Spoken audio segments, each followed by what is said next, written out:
Pad. We're live from inside Gaylord College at the University of Oklahoma. I'm Abby Williams. And I'm Britton Ross, ready to talk all things Sooner sports. March Madness is underway. One Sooner squad is dancing into the Sweet 16, and another season is over. We've got all the latest on that, and one new recruit who's joining Ginny Baranczyk's squad. Plus, OU softball and baseball keep on winning and letting the rest of the SEC know about it. And later in the show, we have an exclusive sit-down interview with two members of the OU women's golf team with Sooner Sports Pad's own Brooke Griggs. Let's tip things off on the men's side of the hardwood. In the first round of this year's March Madness tournament, OU took on the defending champs in UConn. Porter Mosier hoping to get his first NCAA tournament win in the Crimson and Cream. Jeremiah Fears put up a team-high 20 points in what looks to be his last game as a Sooner, but it wasn't enough as Dan Hurley's Huskies got the win over the Sooners 67-59. And it was a good coaching job from Porter Mosier to close the season and maybe save his job here at OU. But if Jeremiah Fears leaves, and it looks like he might, that doesn't leave a whole lot to build around going forward. But keep in mind that sometimes a rebuild isn't a bad thing. Last season, OU lost half the team, and they still made the tournament this year. So far, the only players to enter the transfer portal have been Luke Northweather and Yaya Kita.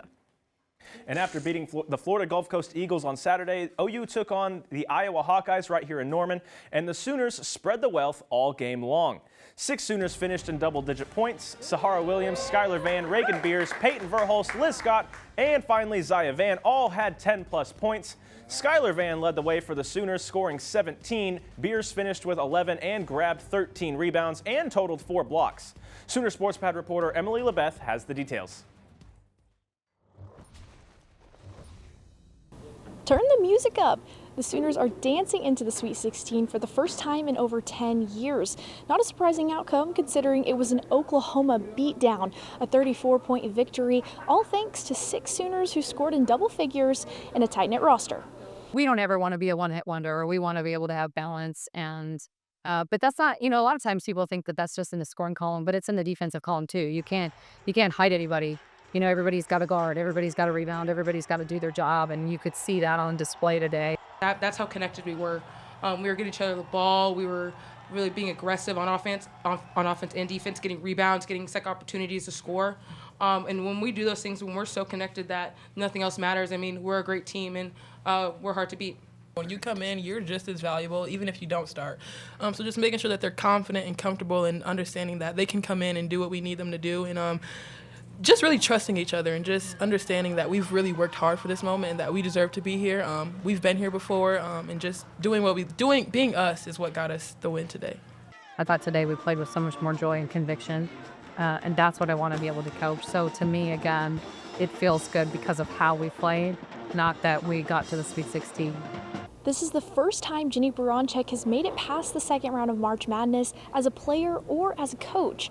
Her squad takes on 2-seed UConn in Spokane, Washington on Saturday. Reporting from the Lloyd Noble Center, Emily LeBeth, Sooner Sports Pad.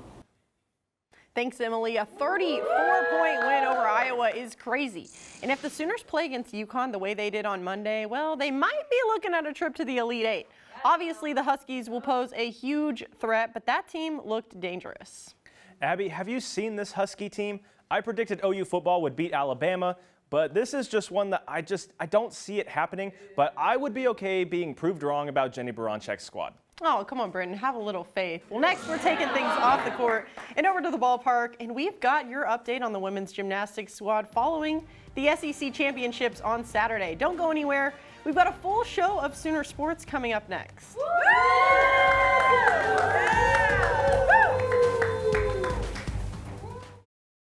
Welcome back to Sooner Sports Pad. Both Sooner softball and baseball are in full SEC swing. So let's throw it over to Patty Gasso's squad, who took on Missouri this weekend. Up until this past weekend, OU softball hadn't lost a game. In Game 1 against the Tigers, OU run ruled them, winning 8-0 in just 5 innings. Now, Game 2 wasn't as great for Gasso's girls. Mizzou handed OU their first loss of the season, 3-1. So it was all on the line Sunday to avoid losing the series. But the girls brought the Sooner magic to Como. Cassidy Pickering saves the day, hits the game-winning 2-run homer in the 6th, and OU brings home the win, 5-1. I'm not sure I've ever seen a team have freshmen play in big moments and deliver as much as this team. Yes, they dropped a game. That is okay. They're 29-1. It's better to lose now in Missouri than in June in Oklahoma City. Couldn't have said it better myself, Britton. The Sooners lost 2 series last season to rivals Texas and Oklahoma State, and they still won the national championship. Sometimes it's a good thing to be tested early, so Patty Gasso knows where they need to improve. And over on the mound, the Sooners hosted the Mississippi State Bulldogs looking for their second SEC Series win. They dropped Friday night's game 2-1, but came back on Saturday to a 13-11 win after this Dawson Willis go-ahead home run in the 8th inning, tying the series. Now Sunday's rubber match had the Sooners down 2-1 until Sam Christensen homered to section 405, and the Sooners kept adding on, winning the game 7-3 and winning their second straight SEC Series. And for Skip Johnson's squad, it's all about the little things. And good teams like them or us at times, if you make a mistake, you score. It's no different than a football game or maybe a basketball game. And it's about the details of the game and understanding and practicing those things game-like, and we do that a lot. We do a lot of PFP. I can't explain how much we do. Now with SEC ball in full swing, things are going to get a lot harder for the Sooners. But Skip's guys are a force to be reckoned with. Now ranked 9th in the NCAA, they seem to be handling the pressure pretty well. And they're playing right now at Oral Roberts just up the road in Tulsa, and the Sooners are leading that one 6-2 in the 5th inning, and they'll be back in action this weekend with a 3-game series at Alabama. Now let's take it over to KJ Kindler's girls, who competed in the SEC championships this past weekend.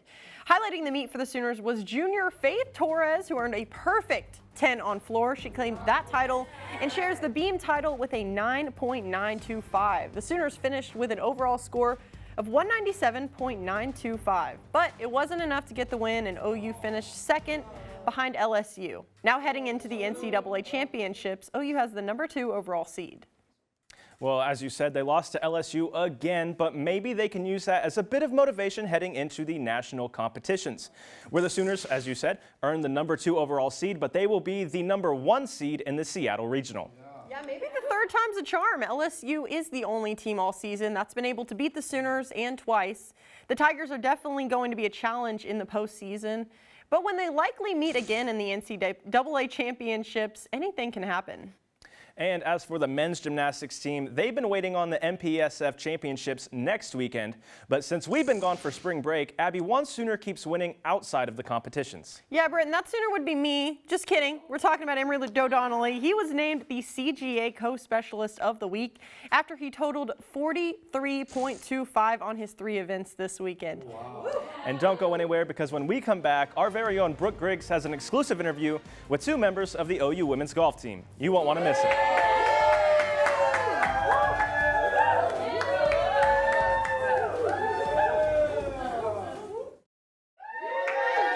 Welcome back to Sooner Sports Pad. We've talked enough about our Sooners. Now it's time we hear from them firsthand. Here in studio, we have 2 members of the OU women's golf team, Gracie Mayo and Savannah Barber. Gracie is a junior from all the way across the pond in Newport, Wales, with a best 18-hole score at 65. And Savannah Barber is a junior from Fort Worth, Texas, and her 18-hole best is a 66, which she set back in 2022. Brooke, take it away. All right, well, welcome back, guys. OU Golf has 4 straight top 5 finishes since the 2017-2018 season. What makes this team so special? This is a big accomplishment.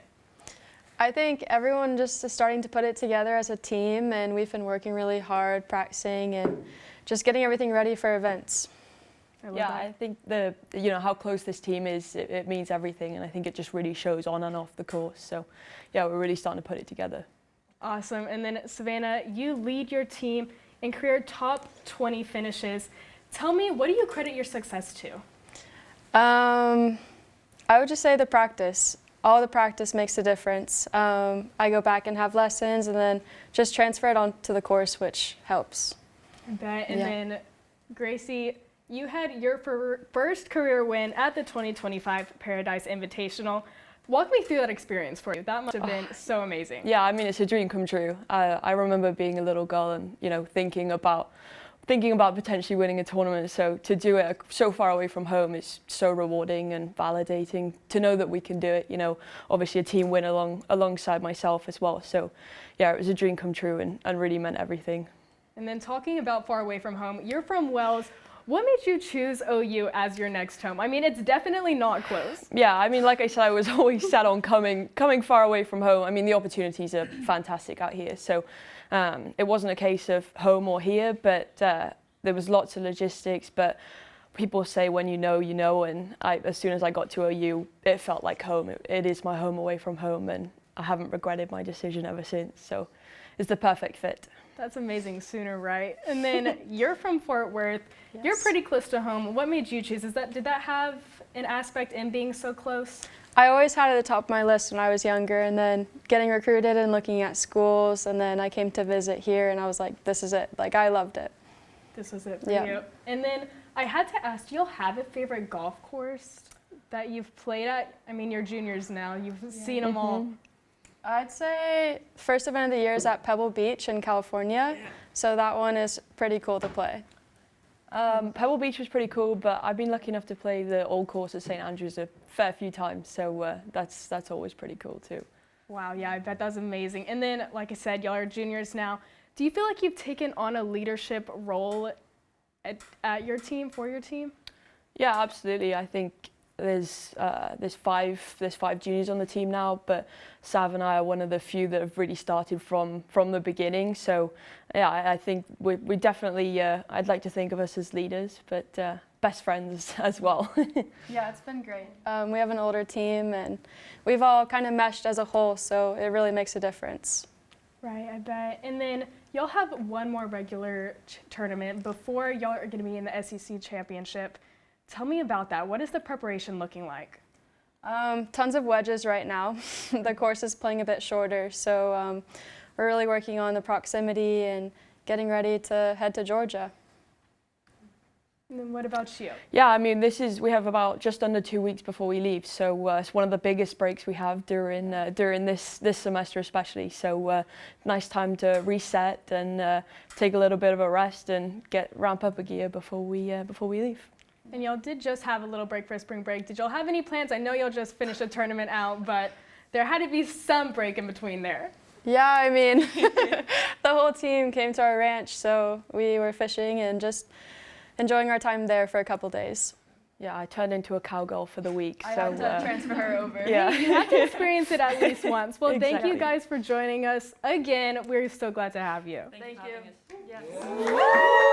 Thanks, Gracie, Savannah, and Brooke. I look forward to watching you two and the rest of your team this season. Now, I'm a big mini golf fan, not very good at it, but I do like a little competition. Britton, I think next week we need to set up a mini golf course right here in the studio. Abby, I would crush you at mini golf, but it still sounds like a lot of fun. But we've talked a lot of Sooner sports so far, but we have even more sports coming at you right after the break.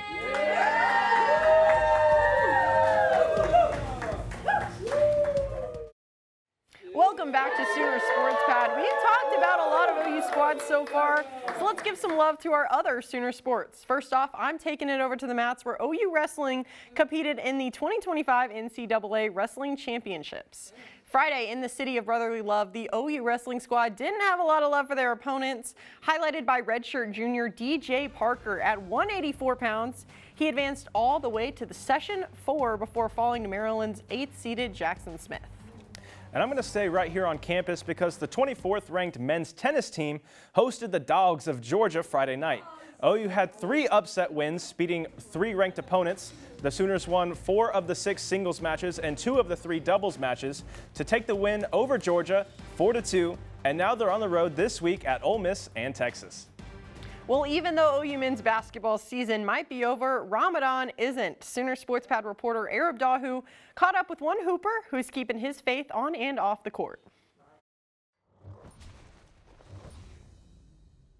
This month, Muslims are currently observing the holy month of Ramadan, where people like me and Mo don't eat from sunrise to sunset, and I can't imagine anything harder. Except when you're playing basketball as well. Mo brings life to any road. For him to give every ounce of energy to our team. These are just some of the things most teammates and coach had to say about this time for Mo.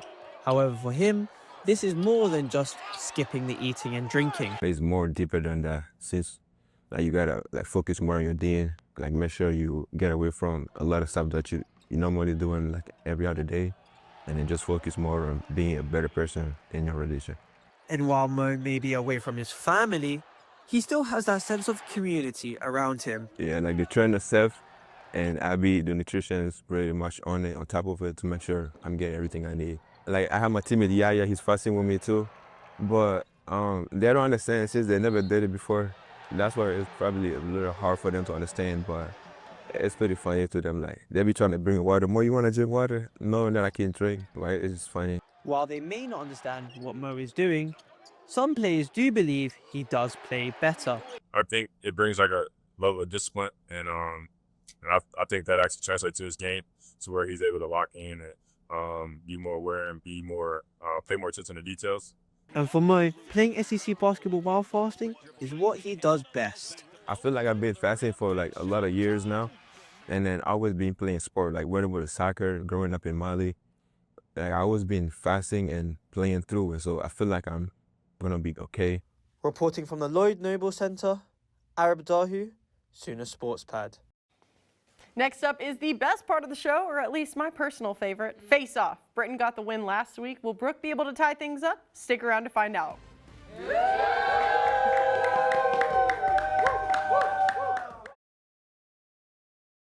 Best part of the show, Face Off. Brooke and Britton are back at it again, ready to debate all things Sooner sports. And at the end, our lovely audience here will choose a winner. So let's get right into it. Ladies first. Brooke, which Sooner squad is your team of the week? There isn't a better pick than OU Women's Gymnastics. This Oklahoma team just earned their spot in the NCAA championship as the #2 overall seed after competing for their first time ever in an SEC championship. But is this really a surprise when you already won 6 natties? Well, obviously the best team this week was women's basketball. They hosted the first 2 rounds of the NCAA tournament, including it is a pair of dominant wins for the Sooners, including a 34-point beatdown of the Iowa Hawkeyes on Monday to advance to the Sweet 16 for the first time since 2013. Great picks from both of you. I'm definitely leaning a bit more towards that Sweet 16 squad, but we'll see if we're still talking about them next Sooner Sports Pad after they take on UConn. Now, keeping it with the women, Britain, which standout Sooner is your women's MVP this week? I know as a team they lost, but Faith Torres won 2 individual titles. She scored a 9.925 on the beam, good enough for a share of the conference title, and she scored a perfect 10 on the floor routine, her second of the season, winning the individual SEC title. My team of the week, I guess it's fair I do the same. OU Women's Basketball. Sahara Williams' new time was of the essence against Iowa, especially when it comes to March Madness. Williams laid out her team's path early, finishing with 13 points and 9 rebounds before halftime and ending the game with a double-double. Hard to argue with a perfect 10, but then again, they both had some stellar performances. Well, now over to the men's side. Brooke, who is your men's MVP this week? While many college students were on vacay for spring break, OU Men's Gymnastics' Emery Doe Donnelly earned the CGA Co-Specialist of the Week award. He secured 2 wins for his floor and bar routine, and that bar title was not only a team and career season high, but the second highest score nationally this season. Well, you're wrong again, Brooke, because baseball closer Dylan Crooks came into the game in the 8th inning, but that's not all. Due to an injury, the pitcher stepped up to the plate literally for the Sooners and laid down a perfect sacrifice bunt to score Kyle Branch, and then closed out the game in the 9th with 2 strikeouts. Wow. All right, saving the best topic for last. Y'all aren't making it easy on our audience here to choose a winner. With so much going on in Sooner sports, what should fans be watching out for? For the first time since 2013, the Oklahoma women's basketball team are going to the Sweet 16. The Sooners get past the second round for the first time under head coach Jenny Baranczyk, and after they beat her alma mater 96-62, and now they'll face women's basketball powerhouse UConn on Saturday in Spokane, Washington. OU Women's Basketball just got that much sweeter, Britain. The #1 ranked women's college basketball recruit in the nation, Aaliyah Chavez, made her commitment to Oklahoma today, per ESPN SportsCenter. While this team already is on a hot streak, this recruit from Lubbock, Texas will be a force when she makes her Sooner debut. Wow, great picks all around. The current and future stars of Ginny B's team are looking bright. Not an easy decision for y'all. So if you think it was Brooke, let me hear ya. Okay. If you think Britton is the winner, let me hear ya. Oh my goodness. I'm sorry, Britton. I think you lost this one by just a little. This week's face-off winner is Brooke. Now that's all we have from Sooner Sports Pad this week. From Brooke Griggs, Britton Ross, and I'm Abby Williams. Thanks for watching Sooner Sports Pad. See you next week, same time, same place. Good night.